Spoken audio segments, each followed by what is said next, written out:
पूर्व कल्प के अंत में जब कलयुग समाप्त होने को था, उस समय हुआ था भगवान विष्णु का मत्स्य अवतार। विष्णु देव के मत्स्य अवतार की सहायता से ही सृष्टि की पुनः रचना हुई थी। माता, ये कल्प क्या होता है? हनुमान, तुम्हें ज्ञात है युग कितने होते हैं? हाँ, मेरी माँ ने मुझे बताया था। 4 युग होते हैं। प्रथम युग सत्य युग, द्वितीय युग त्रेता युग, तृतीय युग द्वापर युग और चतुर्थ युग कलयुग। हनुमान, तुम्हारी माँ ने तुम्हें उत्तम शिक्षा दी है। अब सुनो, ये 4 युग मिलकर एक चतुर्युग होते हैं और एक सहस्त्र चतुर्युग मिलकर कल्प कहलाते हैं। और कल्प के अंत में महाप्रलय होती है, जिसमें सारा संसार, समस्त चराचर प्राणी सब नष्ट हो जाते हैं, सबका अंत हो जाता है। सबका अंत? ये प्रलय क्यों होती है माता? इसका होना आवश्यक है। हनुमान, जिस प्रकार संसार के समस्त प्राणी की एक आयु निर्धारित होती है, उसी प्रकार एक कल्प की भी आयु सीमा होती है। अतः कल्प के अंत में प्रलय होना निश्चित है। प्रलय का एक कारण ये भी है कि कलयुग में पापाचार, भ्रष्टाचार बहुत अधिक होता है और कल्प के अंतिम कलयुग के समाप्त होते होते पाप कर्म इतने अधिक बढ़ जाते हैं कि पृथ्वी देवी उन पापों के बोझ को सहन नहीं कर पाती। उनके करुण क्रंदन से ईश्वर द्रवित हो उठते हैं और परिणाम स्वरूप वे महाप्रलय की रचना करके सबका अंत कर देते हैं। ये महाप्रलय महाविनाशकारी होती है हनुमान। अच्छा,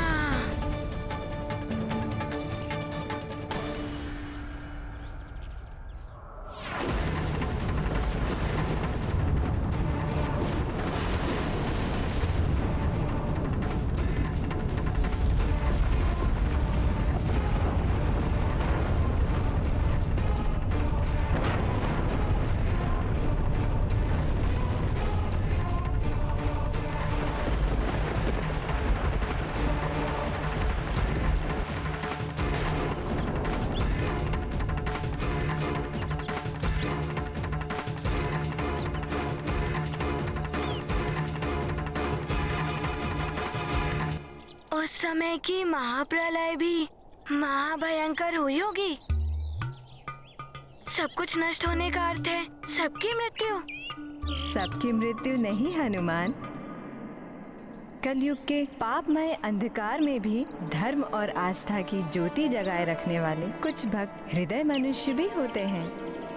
ऐसे कुछ स्त्री पुरुषों, कुछ जीव जंतुओं एवं वनस्पतियों आदि को स्वयं ईश्वर ने अपनी लीलाओं के द्वारा विनाशकारी प्रलय से बचाया था।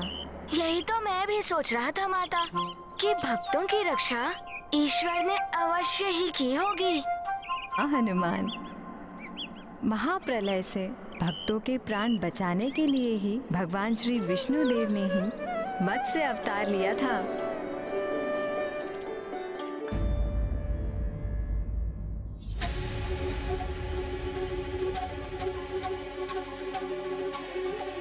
कलियुग के अंत का समय आ गया है, किंतु प्रभु के श्रीमुख पर विचलित होने के कोई संकेत नहीं दिखाई दे रहे हैं।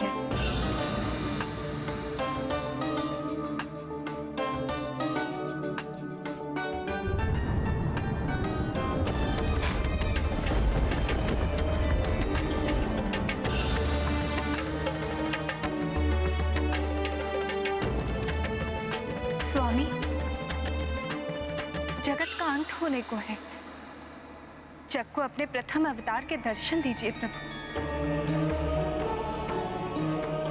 प्रलय की विनाश लीला का आरंभ हो गया है।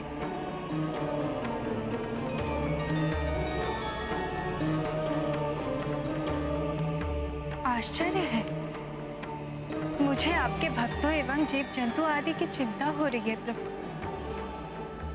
किंतु आप निश्चिंत एवं प्रसन्नचित्त दिखाई दे रहे हैं। आपकी भी लीला का समय हो गया है प्रभु।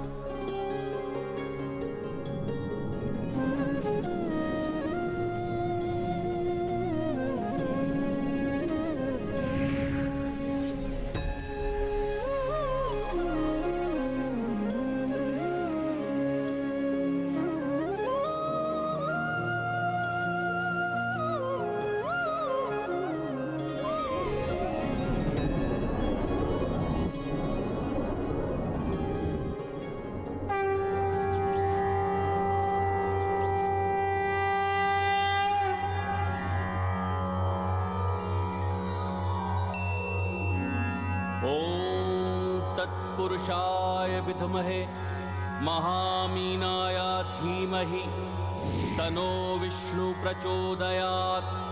ओम नमो भगवते महामत्स्याय नमः।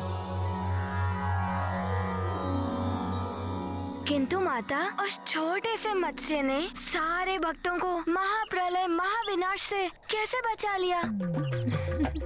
शीघ्र बताइए माता। वानर हूँ ना, चंचल बुद्धि हूँ। आप मेरी चंचलता पर ही हंस रही है ना? क्या करूँ माता, शीघ्र ही उतावला हो जाता हूँ। पुनः हंसने लगी आप माता। हनुमान, तुम्हारे भोले भाले मुखड़े और नटखट भाव भंगिमा से ही हंसी आ गई थी। हनुमान, छोटी सी मुट्ठी में भी सारा संसार समा सकता है। स्मरण रहे हनुमान, संसार में छोटा बड़ा कुछ नहीं होता। जो आज बड़ा दिखाई दे रहा है वो कल छोटा हो जाता है, और जो आज छोटा है वो कल बड़ा भी हो जाता है। मुझे तो कुछ समझ में ही नहीं आ रहा है माता। हनुमान, जब कथा पूर्ण होगी तब तुम्हें मेरे कथन का अर्थ समझ में आएगा, अभी नहीं। तो शीघ्र बताइए ना माता, प्रभु विष्णु जी की मत्स्य अवतार की कथा। तो ध्यान पूर्वक सुनो। जिन भक्तों को प्रभु बचाने वाले थे उनमें सर्वश्रेष्ठ भक्त थे महातेजस्वी राजा सत्यव्रत। अतः प्रभु सर्वप्रथम राजा सत्यव्रत के पास पहुँचे, जो उस समय स्नान से निवृत्त हो रहे थे। ओम हरि नारायण नमः। ओम हरि नारायण नमः। ओम हरि नारायण नमः।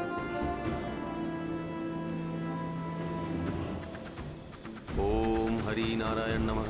ओम हरि नारायण नमः। रुक जाइए राजन।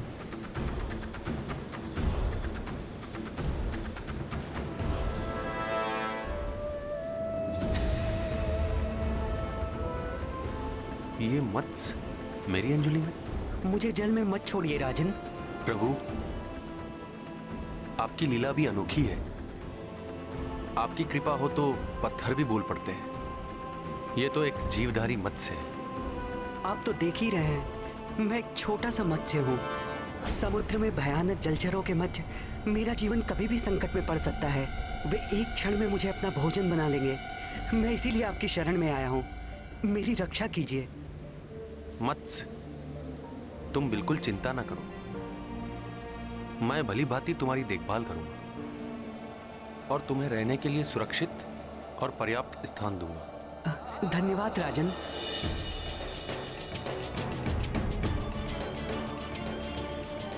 अर्थात माता, प्रभु सत्यव्रत जी को प्रभु ने तनिक सा भी आभास नहीं होने दिया कि मत्स्य के रूप में स्वयं प्रभु ही थे।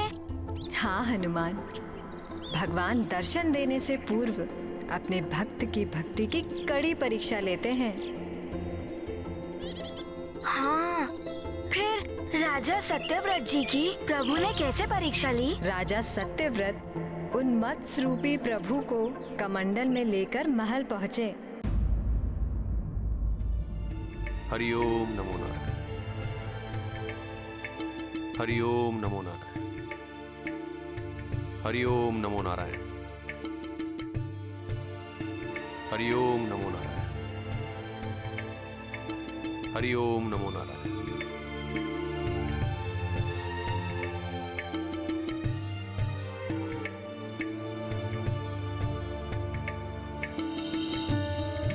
हरिओम नारायण हरि। हरिओम नारायण हरि। यह ध्वनि कहां से आ रही है? यह गड़गड़ की ध्वनि तो और तीव्र हो गई। यह ध्वनि कहां से आ रही है?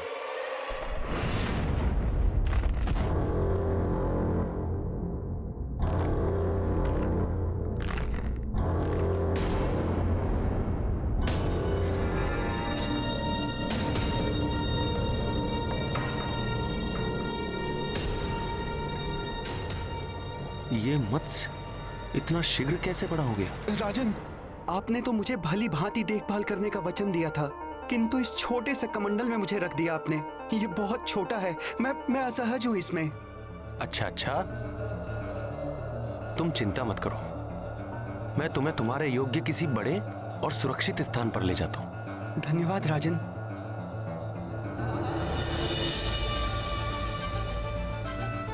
हरिओम नारायण हरि। हरिओम नारायण हरि।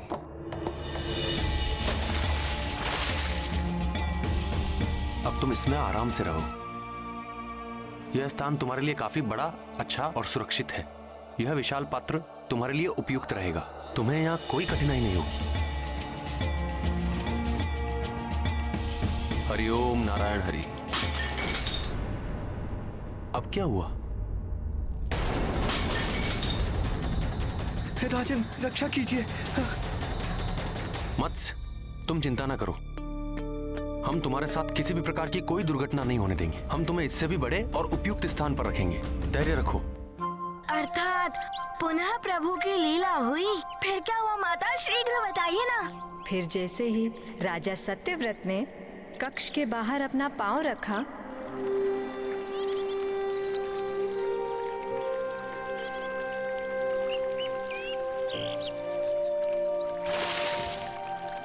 अब तुम इसमें रहो और आशा करता हूं कि तुम यहाँ सुखपूर्वक रह सकोगे। कदाचित ऐसा ही हो, किंतु आप मुझे एकाकी छोड़कर मत जाइए। कहीं पुनः कुछ हुआ तो मैं क्या करूंगा? अरे नहीं नहीं मत्स्य, तुम चिंता मत करो, मैं तुम्हें छोड़कर कहीं नहीं जाऊंगा। तुम यहाँ बिल्कुल सुरक्षित हो।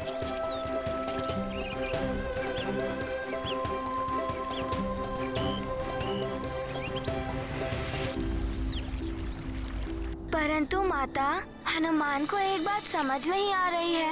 यदि प्रभु को मत्स्य रूप में बड़ा होना ही था, तो वो छोटे रूप में क्यों आए? और वो धीरे धीरे करके बड़े हुए, एक ही बार में बड़े क्यों नहीं हो जाते? बड़ी परीक्षाओं के उपरांत ही प्रभु के दर्शन होते हैं हनुमान। ये राजा सत्यव्रत के धैर्य एवं उनकी सहनशीलता की परीक्षा थी। इसके साथ ही भविष्य की घटना से भी इनका संबंध था।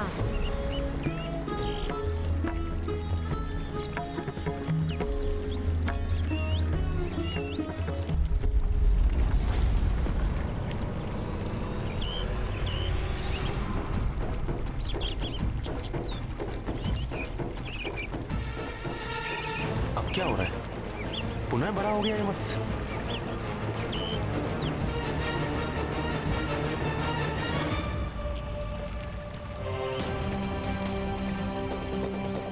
हे भगवान, विचित्र है यह मत्स्य।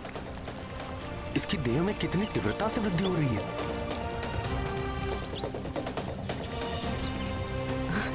राजन, क्या सोच रहे हैं? शीघ्र कुछ कीजिए, ये पात्र भी मेरे लिए छोटा पड़ रहा है।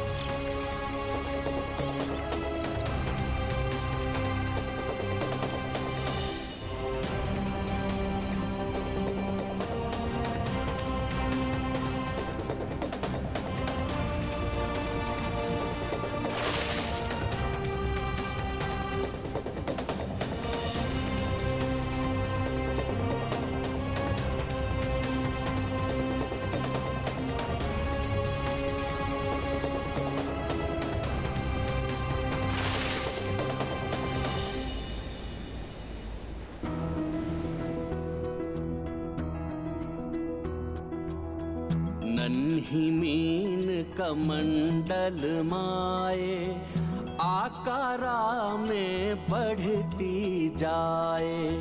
ताल तलैया सरी समंदर, हारे मत्स्य से सारे पयोधर। धर्म परायण धर्म अधिष्ठा, भूप न तोरे निर्बल निष्ठा। लेवे परीक्षा नृप की आए, मत्स्यवतारा हरि दर्शाए। यह क्या विचित्र माया है। एक साधारण मत्स्य के लिए तो क्या, इस संसार के किसी भी प्राणी के लिए ऐसा चमत्कार करना असंभव है। कदाचित मेरे प्रभु की मुझ पर विशेष कृपा हुई है और उन्होंने यह निश्चय किया है कि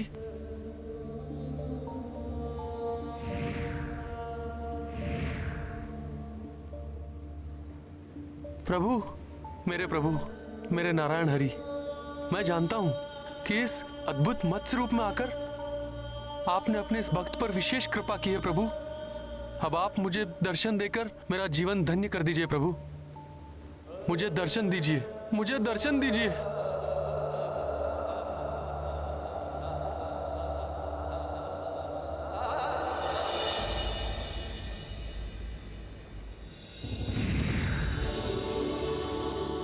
प्रभु। महाराज सत्यव्रत, वर्षों की कठिन तपस्या एवं साधना से भक्त भगवान को भी अपने वश में कर लेता है। देखिए, आज मैं भी आपकी श्रेष्ठ भक्ति के बंधन में बंधकर यहां चला आया। मेरे तो भाग्य ही खुल गए हरि नारायण। आपकी जय हो। आपको मेरा कोटि कोटि नमन। जय हो आपकी।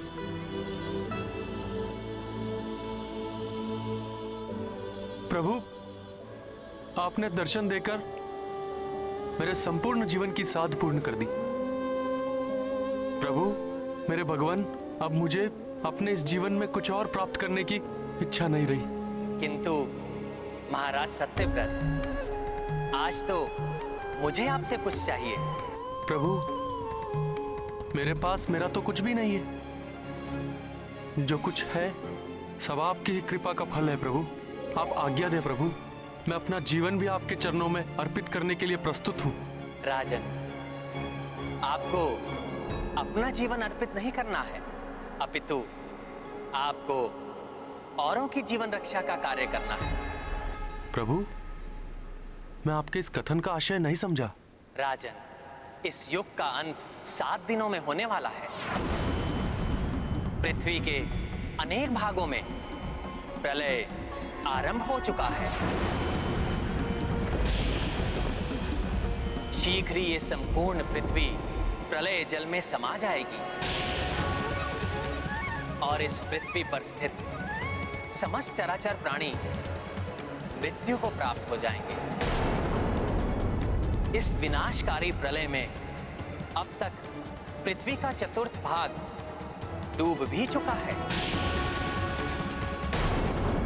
इसलिए राजन, मैंने आपको एक महान दायित्व सौंपने का निश्चय किया है कि आप सभी भक्त, स्त्री पुरुषों, सभी प्रजाति की वनस्पतियों और वृक्षों के बीच समस्त पशु पक्षियों के नर मादा जोड़े एवं सप्त ऋषियों को उनके परिवार सहित एक विशाल नौका में एकत्रित कर लें।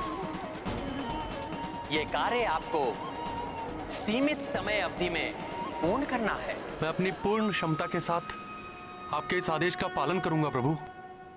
किंतु चिंता न करें राजन, आपकी सहायता के लिए मैं रहूंगा आपके साथ। बस आपको इतना स्मरण रखना होगा कि नौका को जल में उतारने से पूर्व आपको नागराज वासुकी को भी अपने साथ नौका में रखना होगा। प्रभु, जब मेरे शीर्ष पर आपका वरद हस्त है तो यह कार्य तो संपन्न होगा ही। बस अपना आशीष मुझ पर सदा यूं ही बनाए रखें प्रभु।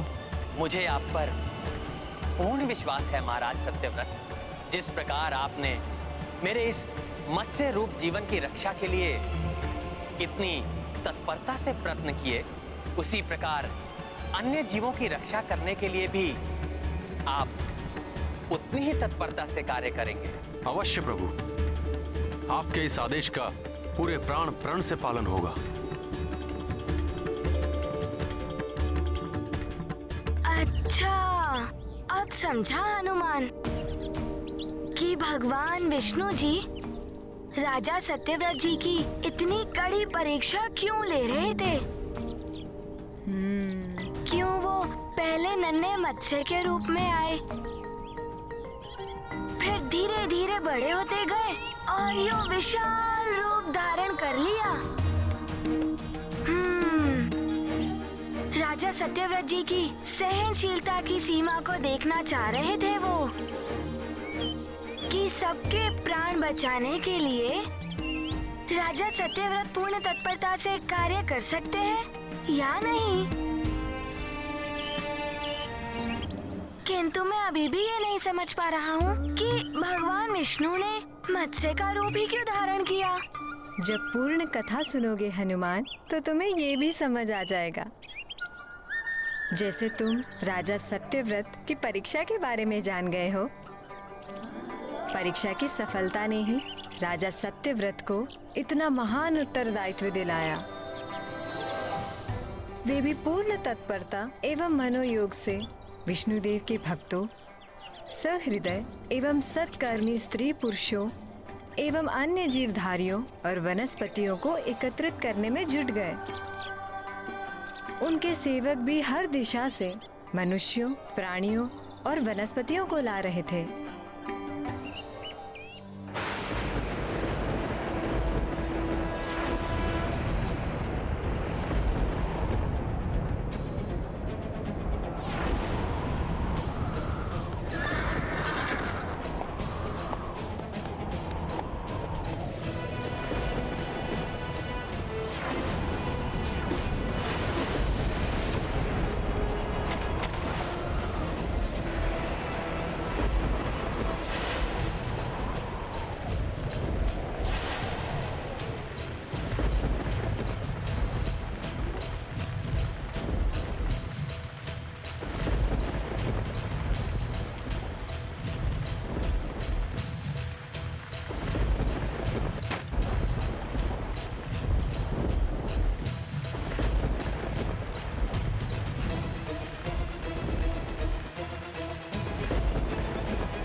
सेवकों, हमें पूरी तीव्रता के साथ कार्य करना होगा, बिना रुके, क्योंकि प्रलय का जल यहाँ किसी भी क्षण पहुंच सकता है।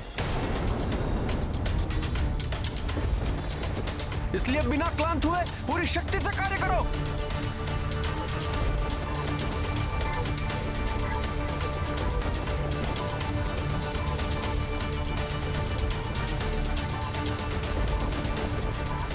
महाराज, अब हम श्रमिकों की भांति कार्य मत कीजिए, हम शीघ्र कार्य पूर्ण कर लेंगे।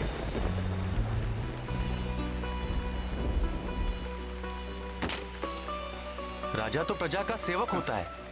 प्रजा के जीवन की रक्षा करना ही राजा का प्रथम कर्तव्य है। जितने हाथ श्रम करेंगे जी, उतना ही कार्य तेजी से पूर्ण होगा। जी महाराज।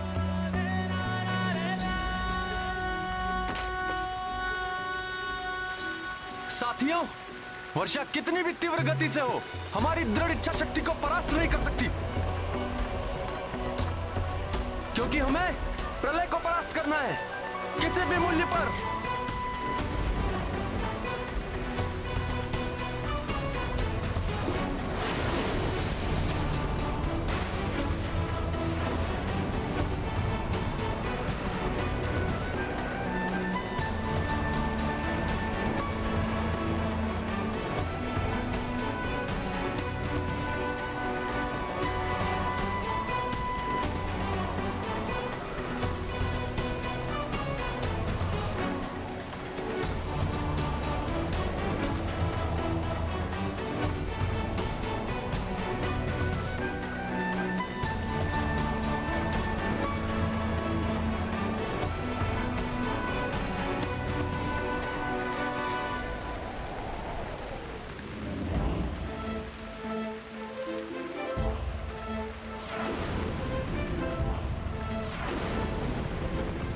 साथियों, समय बहुत अल्प है मित्रों।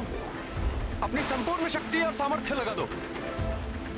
विनाशकारी प्रलय का जल हमें डुबाने को उतावला है, किंतु हम भी सबके जीवन की रक्षा के लिए तत्पर हैं। हमें संसार के भविष्य के लिए सभी चराचर प्राणियों और वनस्पति को बचाना है। एक क्षण का भी विलंब नहीं होना चाहिए, अन्यथा अनर्थ की संभावनाएं बढ़ जाएगी। यह आखिरी लकड़ी शेष है। महाराज, सभी मनुष्य, पशु, पक्षी वर्ग एवं वनस्पतियों के बीज आदि एकत्रित कर लिए गए हैं। नागराज वासुकी भी शीघ्र ही आते होंगे। नौका का कार्य भी लगभग पूर्ण हो चुका है। ये लो, लगाओ इसे। आओ, शीघ्र करो। जी महाराज। जो आज्ञा महाराज।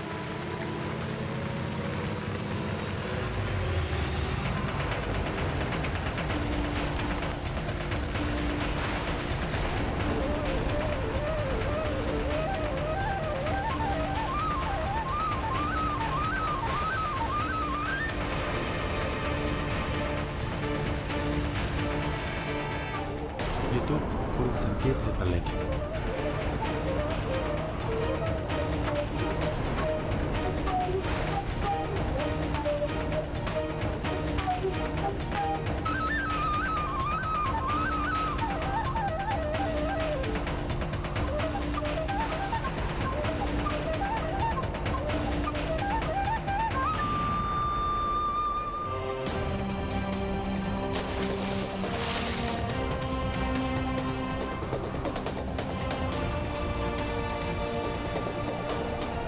नौका के द्वार खोल दो और सबको शीघ्र अतिशीघ्र नौका में भेजो। जी महाराज। शीघ्र करो।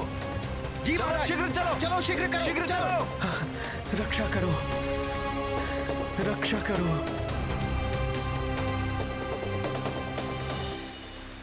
जाइए शीघ्र।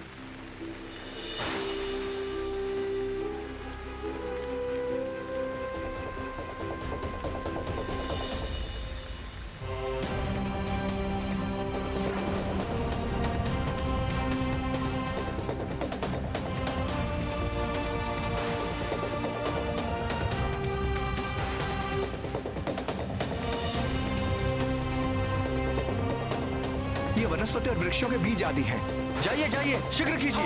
चलो। शीघ्र चलो। शीघ्र कीजिए, जाइए।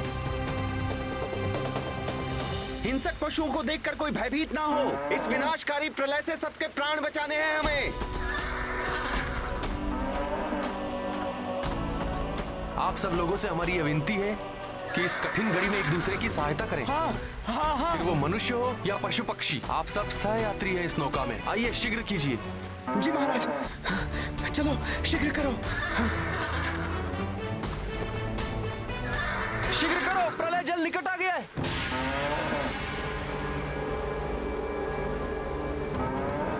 प्रलय जल तो आ ही गया है राजन। कहीं ये शेष लोग छूट ना जाएं। आप चिंता मत कीजिए, मैं किसी को छूटने नहीं दूंगा। शीघ्र कीजिए, जाइए शीघ्र। हाँ जी महाराज, शीघ्र करो।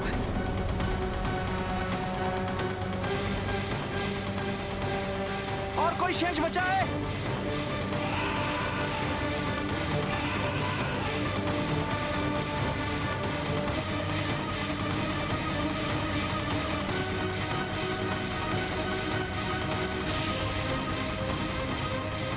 ये नागराज वासुकी कहाँ रह गए?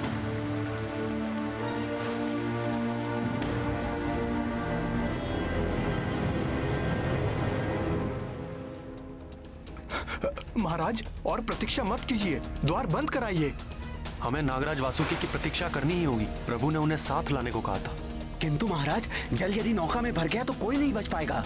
आप सब लोग धैर्य रखें, मुझे पूर्ण विश्वास है नागराज वासुकी शीघ्र ही आते होंगे।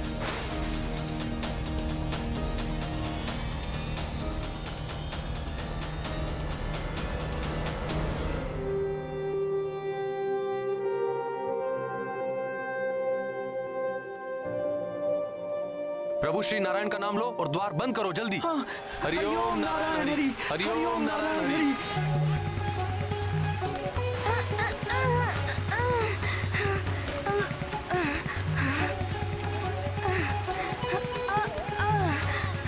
आप सब लोग सतर्क रहें, धैर्य रखें और तनिक भी भयभीत न हो। प्रभु श्री नारायण हम सबकी रक्षा करेंगे, निश्चिंत रहें आप लोग।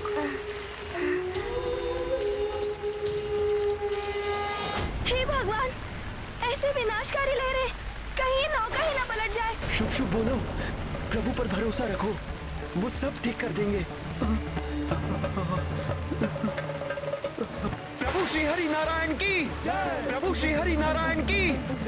हरि ओम नारायण हरि, हरि ओम नारायण हरि, हरि ओम नारायण हरि, हरि ओम नारायण हरि, हरि ओम नारायण हरि।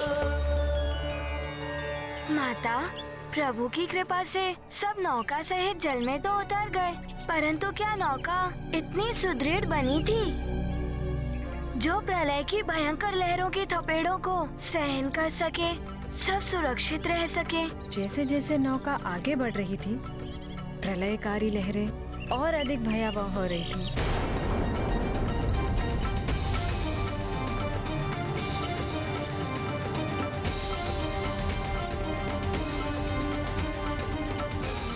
धैर्यवान और संकल्पी व्यक्ति को ही जीवन में बड़ा कार्य करने का उत्तरदायित्व मिलता है।